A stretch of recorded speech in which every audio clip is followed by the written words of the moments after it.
Now, you've done out there on the spacewalk. First of all, did you ever think, okay, maybe there's other life out here? And then also, on a slightly more serious note, when you do look out into the universe, do you have this feeling that there's life out there? It's the alien thing cracks me up, because in America, everybody thinks they're in Roswell, New Mexico. That's right. It's what is it, Area 51? Area 51 is in a different place. That's in Las Vegas, okay. or near Las Vegas.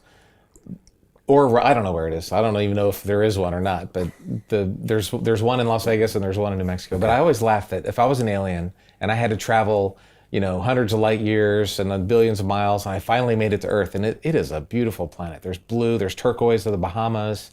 London looks like a fun place to come. There's lots of places I would go, but the middle of New Mexico would not be the place I would go if I had traveled billions of miles. Which is where they were all sighted. Although it's a beautiful place, yeah. So anyway. Okay. So, but being in space, I learned a lot about physiology and biology, because I did ultrasound scans of my brain and my eyeball and my heart and these laser scans, and I just learned a lot about the science of biology and then the science of astronomy. And I don't have enough faith to be an atheist, because life is so incredible that I have a garage at home in my house.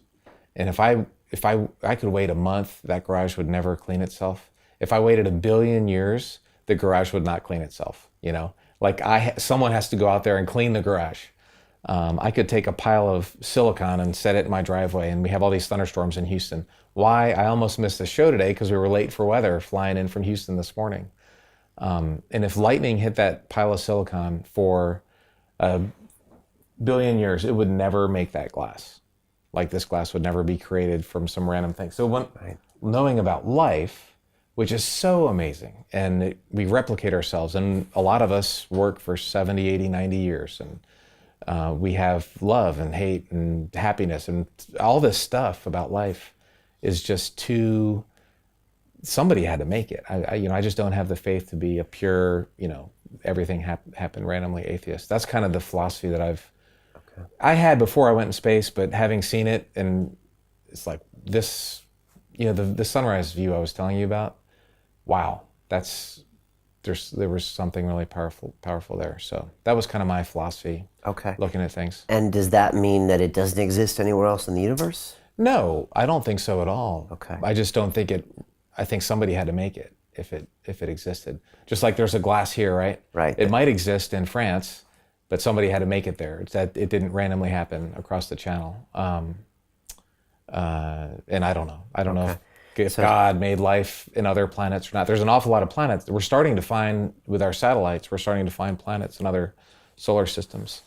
You saw the picture of Neil deGrasse Tyson on the wall, right. And I know he was at your IMAX. He was at the IMAX premiere. Right. I don't know if him or other people have said, like, if you do the numbers, like you said, we're finding there's so many other galaxies out there that some people say you can almost prove the fact that some biology must exist out there. Must be out there.